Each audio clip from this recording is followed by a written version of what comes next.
నమస్తే, welcome to పూరా local. నేను మీ సంపత్ కుమార్. ఏదైతే గత కొన్ని రోజుల క్రితం తెలంగాణ ఆర్టీసీకి సంబంధించి ఆర్టీసీ కార్మికుల సమస్యలు పరిష్కరించాలి, గతంలో ప్రభుత్వం చెప్పినటువంటి ఏవైతే ఆర్టీసీ ప్రభుత్వం ముందు పెట్టినటువంటి 32 డిమాండ్లు ఏవైతే ఉన్నాయో వాటిని వెంటనే పరిష్కరించి ఆర్టీసీని ప్రభుత్వంలో విలీనం చేసి ప్రభుత్వ అధికారులతో సమానంగా మాకు వేతనం ఇచ్చి దానికి సరిపడా ఫిట్మెంట్ ఇవ్వాలంటూ కూడా వారైతే గత కొన్ని రోజులుగా ప్రభుత్వానికి ఏదైతే మేము సమ్మె చేస్తాం మా సమస్యలు పరిష్కరించకపోతే అని చెప్పారో అయినా కూడా ప్రభుత్వం స్పందించకపోవడంతో ఈరోజు ఉదయం నుంచి అయితే ఆర్టీసీ కార్మికులు రాష్ట్ర వ్యాప్తంగానైతే సమ్మెనైతే చేసిన పరిస్థితి. ఇంతకు ఆర్టీసీ కార్మికులు ఎందుకు సమ్మె చేస్తున్నారు, వారి యొక్క ప్రధాన డిమాండ్లు ఏంటి అనేది అయితే తెలుసుకునే ప్రయత్నం చేద్దాం. దానికి సంబంధించి మనతో పాటు కొంతమంది సీనియర్ ఆర్టీసీ అధికారులు అయితే ఉన్నారు. వారిని అయితే పలకరించే ప్రయత్నం చేద్దాం. సార్ నమస్తే. నమస్తే సార్, నా పేరు ఉమర్ ఖాన్, ఏఐటీసీ రాష్ట్ర కౌన్సిల్ మెంబరు. ఏదైతే ఆర్టీసీ పరిరక్షణ కోసం, ఆర్టీసీ సమస్యల సాధన కోసం ఈ రోజు నుండి ఆర్టీసీ కార్మికులు సమ్మెలో పాల్గొంటున్నారు. ఆ సమ్మెకు సంపూర్ణ మద్దతు ఏఐటీసీగా తెలియపరుస్తున్నాం. తెలంగాణ రాష్ట్రంలో వివిధ ప్రాంతాలలో మా ఏఐటీసీ కార్మికులు, ఏఐటీసీ లీడర్సు వీళ్ళందరూ సంపూర్ణ మద్దతు ఇస్తున్నారు. బంద్ సక్సెస్ఫుల్ అవుతుంది. ఆర్టీసీ కార్మికుల సమస్యలు ఏవైతున్నాయో అవి వెంటనే ప్రభుత్వం స్పందించి సమస్యల పరిష్కారం కోసం ముందడుగు వేయాలని, లేకపోతే భవిష్యత్తులో జరిగే పరిమాణాలకు రేవంత్ సర్కార్ తీవ్రంగా నష్టపోతుందని తెలియజేస్తున్నాం. అదేవిధంగా ఆర్టీసీ కార్మికులు సమ్మెకు ముందు నోటీస్ ఇచ్చారు. అది లేబర్ ఆఫీస్లో ఇచ్చిన వాళ్ళు నిమ్మకు నేరెత్తినట్లు వివరిస్తున్నారు. నిన్న చర్చలకు పిలిచారు. 4 వారాలు టైం అడిగారు, అంటే 1 నెల టైం అడిగారు. అవసరం లేదని ఆర్టీసీ కార్మికులు జేఏసీగా ఏర్పడి ఈ రోజు నుండి సమ్మెలో పాల్గొంటున్నారు.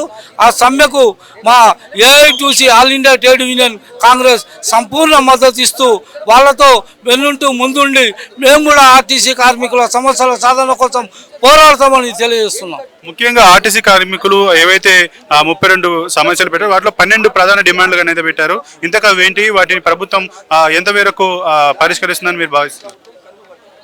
రేవంత్ సర్కారు తలుచుకుంటే ఈరోజు చర్చలకు పిలిచి ఆ సమస్యలు ఏవైతున్నాయో కనీసం ఒక 10 నుండి 15 సమస్యలైనా పరిష్కరిస్తే చాలా సంతోషం.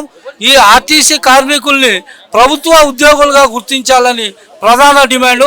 అదేవిధంగా పని గంటలు 8 గంటల నుండి 12 గంటల వరకు డ్యూటీ చేపిస్తున్నారు. ఇది పద్ధతి కాదు. 8 గంటల పని విధానాన్ని అమలు చేయాలని, అదేవిధంగా ఆర్టీసీ కార్మికుల్ని ప్రభుత్వ ఉద్యోగులుగా గుర్తించాలని డిమాండ్ చేస్తున్నాం. ప్రభుత్వం ఒకవేళ ఈ సమస్యలను పరిష్కరించకపోతే తదుపరి కార్యాచరణ ఏ రకంగా ఉంటుందని మీరు భావిస్తున్నారు? ప్రభుత్వం ఆర్టీసీ కార్మికుల సమస్యలు పరిష్కరించుంటే రాబోయే కాలంలో జేఏసీగా కూర్చొని అన్ని పార్టీలను కలుపుకొని అఖిలపక్షం జేఏసీగా అవసరమైతే వాళ్ళు ఏ పిలుపిచ్చినా ఆ పిలుపుకు మేము సిద్ధంగా ఉన్నామని తెలియజేస్తున్నాం.